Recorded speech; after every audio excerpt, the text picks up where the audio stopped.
दशरथ ने विश्वामित्र का सम्मान किया है, स्वागत किया।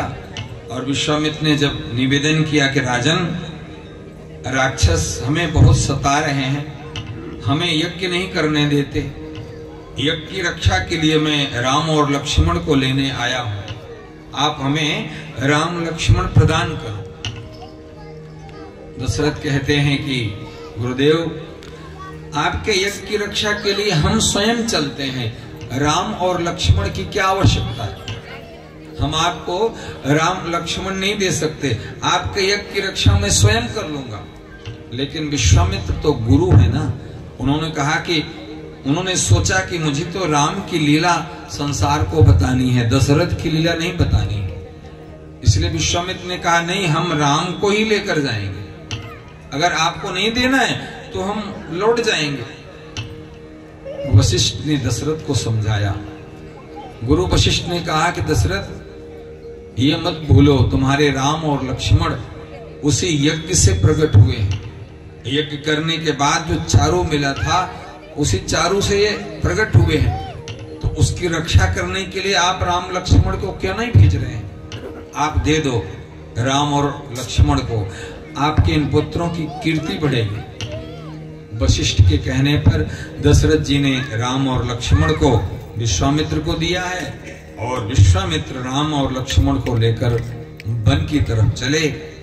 रास्ते में सबसे पहले ताड़का मिल गई। भगवान ने ताड़का को देखा और भगवान ने ताड़का को वहां पर मारकर उसका कल्याण किया। आगे भगवान विश्वामित्र के साथ आगे गए हैं, वहां पर फिर यज्ञ प्रारंभ हुआ। राम और लक्ष्मण ने यज्ञ की रक्षा की है। दैत्य आए हैं उस यज्ञ को भ्रष्ट करने के लिए, भगवान ने वध किया है। और मरीच जो मारीच था, उसको भगवान ने बिना फण का बाण मारा, वो मरीच यहां से जाकर लंका में गिरा है। मारीच लंका में गिरा। फिर भगवान को विश्वामित्र लेकर आगे बढ़े हैं, गंगा मैया का दर्शन किया है। और विश्वामित्र कहते हैं कि हे राम, ये गंगा सुरसरी है, पहले ये स्वर्ग में बहती थी, ये तो आपके वंशजों ने जगत के कल्याण के लिए इस मृत्यु लोक पर उतारा है। इस गंगा में स्नान करने के बाद जीव के पाप नष्ट हो जाते हैं, जीव के ताप नष्ट हो जाते हैं। और इस गंगा को पृथ्वी पर लाने के लिए आपके वंशजों ने ही तप किया है, जिसमें भागीरथी का नाम है। भगवान ने गंगा मैया का पूजन किया है, स्नान किया है। और फिर विश्वामित्र आगे बढ़े हैं, तो वहां पर जनक जी का कोई दूत आया और विश्वामित्र को एक पत्र दिया है। महाराज, जनक अपनी पुत्री का स्वयंवर कर रहे हैं, आप उस स्वयंवर में पधारें। विश्वामित्र ने राम से पूछा कि राम, आप स्वयंवर में चलेंगे? भगवान ने कहा गुरुदेव, आपकी जो आज्ञा। फिर विश्वामित्र जी राम और लक्ष्मण को लेकर पहुंचे हैं जनकपुरी। और आप सब जानते हैं कि वहां पर सीता का स्वयंवर राजा जनक ने रखा। और जब उस सभा में राम लक्ष्मण विश्वामित्र पहुंचे हैं, तो स्वयंवर में न जाने कितने राजा आए थे सीता को पाने के लिए, कितने राजा आए थे। शर्त ये थी कि भगवान शंकर का धनुष रखा गया। जनक ने कहा कि इस धनुष को जो तोड़ देगा, इस पर जो प्रत्यंचा चढ़ा देगा, उसी के साथ सीता का विवाह होगा। हजारों राजाओं ने प्रयास किया, लेकिन वो प्रत्यंचा चढ़ाना तो दूर, भगवान शंकर के उस धनुष को कोई हिला ना सका। फिर राजाओं ने सोचा कि अकेले हम इसे उठा नहीं पा रहे हैं, सब मिलकर उठाते हैं। एक राजा ने कहा कि सब मिलकर उठा लेंगे, तो पर सीता के साथ विवाह कौन करेगा? विवाह तो अकेले के साथ होगा, राजाओं ने कहा कि सब मिलकर उठा लेते हैं और इसके बाद हम आपस में लड़ेंगे और उसमें से जो जीत जाएगा वो सीधा जग ले जाएगा।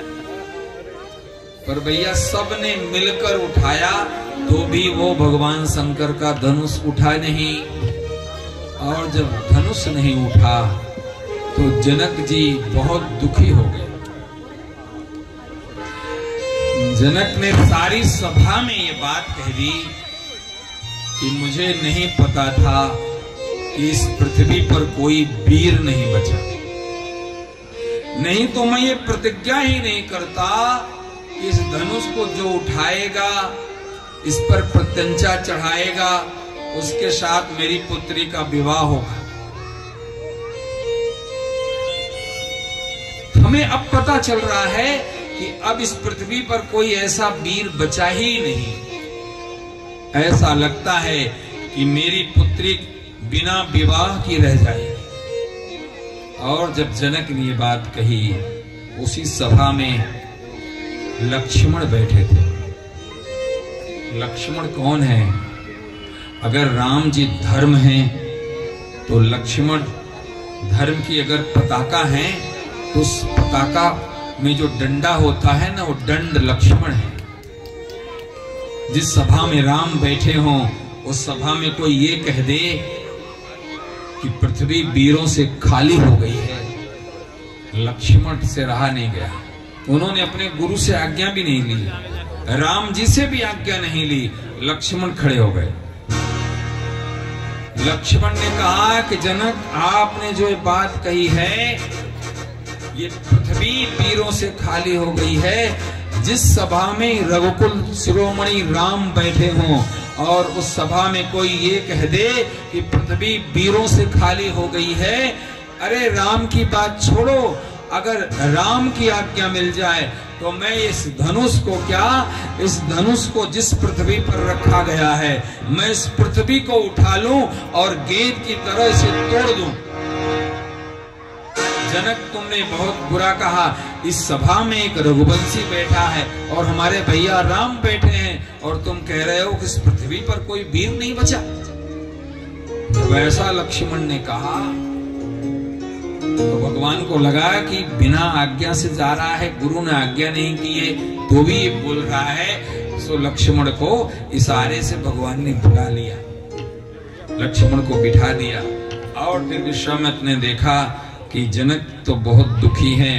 फिर गुरुदेव ने आज्ञा की, उठो राम भंजहु भव चापा।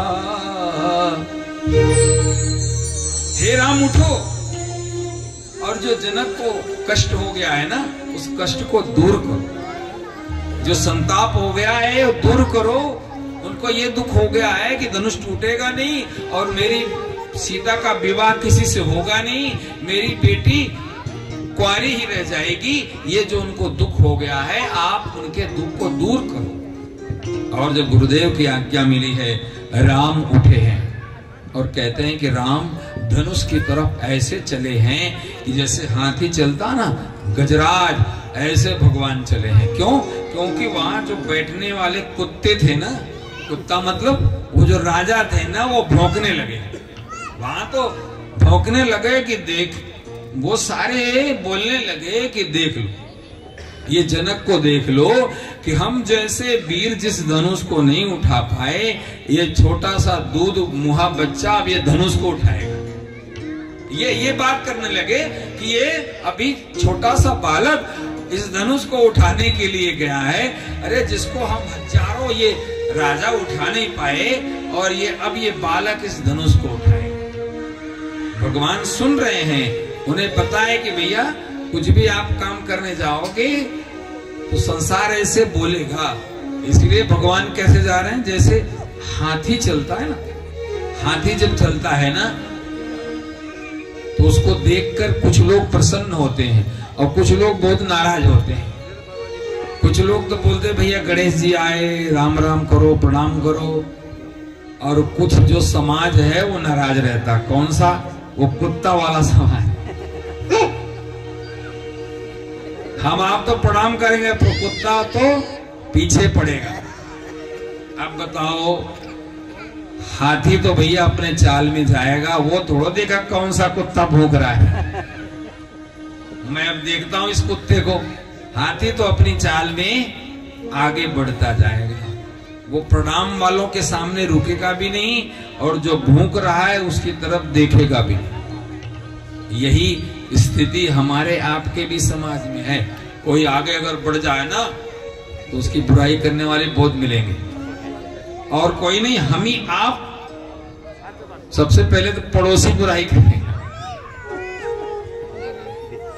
अब दूर वाले से क्या मतलब भैया कि हमें क्या मतलब कि भाई आस्था ग्रीन वाले क्या कर रहे हैं, हम तो वहां रहते हैं। जो आपके पड़ोसी हैं, आपके जानने वाले, आपके भाई बंधु है ना, सबसे पहले तो उनको ही दुख होगा कि भैया ये काहे को आगे बढ़ा जा रहा है। ऐसा सोचने वाले वो समाज से ज्यादा बड़े नहीं है। भूखने वाला समाज है ना, एक बार भैया भूखने वाले समाज ने मीटिंग करी, समझ गए? भूखने वाले समाज ने मीटिंग करी कि भैया ये मनुष्य जो है ना, प्रयागराज जा रहा है, गंगा में स्नान करके अपने पाप धो के आ रहा है। ऐसा करो, हम अपने समाज के लोग भी ले चलें और गंगा स्नान करके हम भी जो है एकदम पवित्र होके लौटे। सारी मीटिंग हो गई तो जो भौंकने वाला का मुखिया था उसने कहा कि पहले भाई 2 कुत्ते भेजो, पहले ये देख के आ जाए, सारा रास्ता देख आए कि भैया जाम वाम तो नहीं लग रहा है।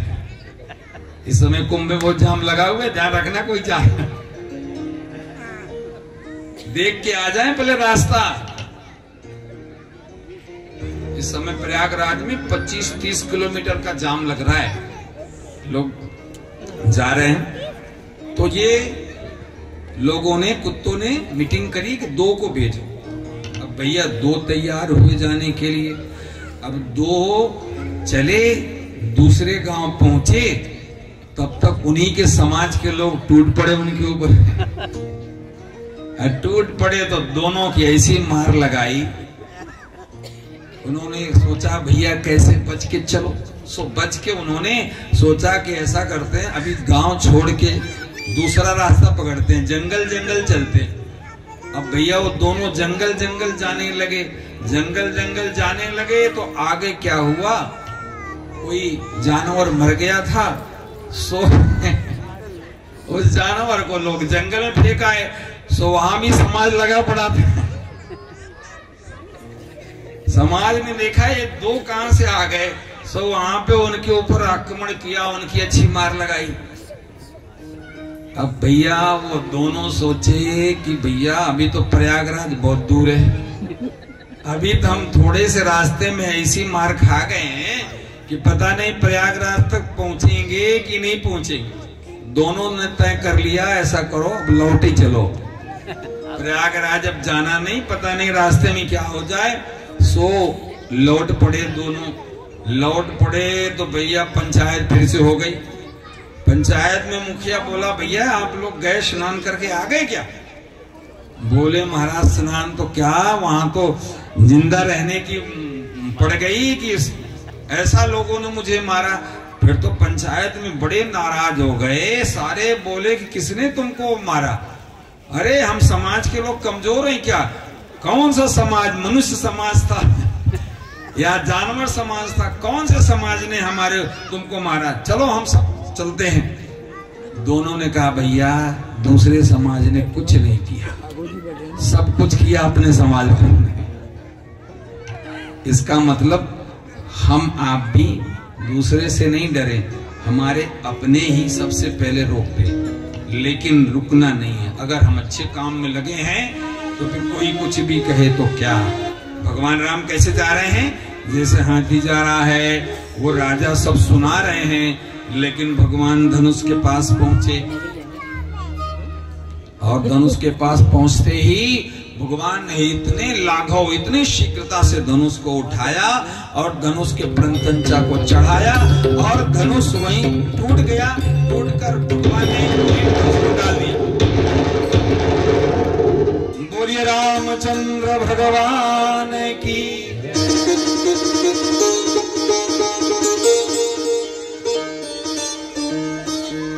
अब धनुष जब टूटा, सीता मैया ने माला भी डाल दी, लेकिन धनुष टूटने की जो टंकार हुई, कहते हैं उस टंकार को परशुराम ने सुन लिया। परशुराम महेंद्र पर्वत पर तपस्या कर रहे थे, आवाज गई सो परशुराम वहां से चले और जहां से वो टंकार गई थी वहां पहुंचे। वो स्थान कौन सा? ये राजा जनक की सभा। और राजा जनक की सभा में परशुराम पहुंचे तो भैया जितने वो राजा थे परशुराम को देखकर सब घबरा गए, क्योंकि परशुराम तो जहां भी क्षत्रियों को देखते थे वो काट देते थे। 21 बार क्षत्रियों से विहीन किया जो दुष्ट क्षत्रिय थे। तो वहां जितने भी दुष्ट राजा इकट्ठे हुए थे परशुराम को देखकर डर गए। एक राजा ने कहा कि भैया ये फरसा वाला बाबा आ गया है, ये किसी को छोड़ेगा नहीं। और एक ना कहा करे भैया थोड़े समय पहले तो हमने कहा था कि भैया धनुष टूटने वाला नहीं, यहाँ से घर चलो। अगर हम लोग घर गए होते तो घर पहुंच जाते, पर ये फरसे वाला बाबा अब तो छोड़ेगा नहीं। और जब परशुराम सभा में पहुंचे, देखते ही देखते परशुराम की दृष्टि टूटे हुए धनुष पर पड़ी। परशुराम का क्रोध बढ़ गया और परशुराम बोले, रे जड़ जनक, पहले ये बता इस धनुष को किसने तोड़ा। जनक ने प्रणाम किया। प्रणाम करने के बाद उन्होंने कहा कि ये बता इस धनुष को किसने तोड़ा, और इस धनुष को जिसने तोड़ा है उसको इस सभा से बाहर कर दो, जिससे मैं उसकी हत्या कर सकूं। अरे ये हमारे इष्ट भगवान शंकर का धनुष है, इसको हम पूजते थे और उस धनुष को किसी ने तोड़ दिया। अरे इस धनुष को जिसने भी तोड़ा है इस सभा से बाहर कर दो, जिससे मैं उसे मार सकूं। अब आप सोचो, जनक कैसे कह सकते हैं कि राम ने धनुष को तोड़ा है, क्योंकि अब तो राम से उनका संबंध हो गया है, राम अब उनके जमाई हो गए। अब वो कैसे कह सकते हैं कि राम ने धनुष तोड़ा, अब इनको मार दो। तो भगवान राम ने सोचा कि जनक जी के सामने धर्म संकट है, वो कुछ बोल नहीं सकते, इसलिए राम जी आए हैं और हाथ जोड़ा, सिर झुकाया। भगवान ने सबसे पहले नम्रता का परिचय दिया। भगवान बोले, नाथ संबोधन भंजनिहारा, होई है को एक दास तुम्हारा। भगवान नम्र होकर बोले कि प्रभु, इस धनुष को तोड़ने वाला आपका कोई दास होगा, कोई दास ही आपके इस धनुष को तोड़ा होगा।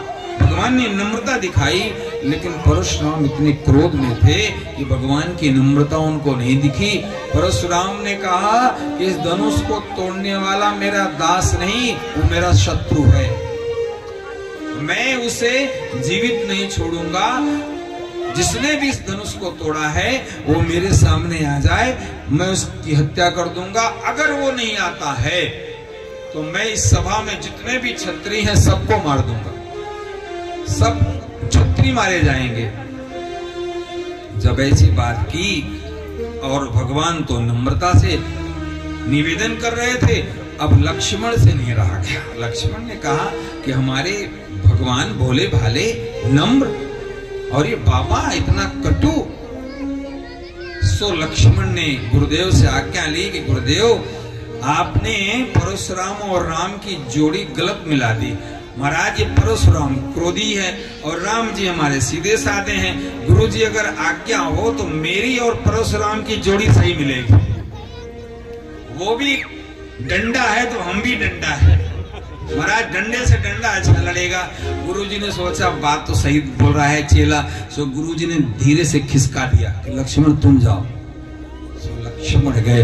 राम जी ने देखा गुरुजी ने भेजा है, सो राम जी वहां से खिसक के आकर गुरु के पास बैठ गए और लक्ष्मण ने कहा कि महाराज, आप तो बाबा हो, आप तो साधु संत हो, ये धनुष के माया में काहे पड़ गए? धनुष टूट गया, आपको इस धनुष से क्या लेने देना? अब तो आप तो साधु संत हो, साधु संत को किसी माया से क्या लेना देना? और लक्ष्मण फिर कहने लगे कि महाराज बहु धनु ही तोड़ी लरिकाई, कबहु न असरिस कीन गुसाई। जब मैं छोटा था तो मैंने ऐसे तो बहुत धनुष तोड़े, छोटे कब थे। एक बार परशुराम के पास, लक्ष्मण कौन है? शेष के अवतार है। शेष मतलब पृथ्वी के पुत्र। तो भगवान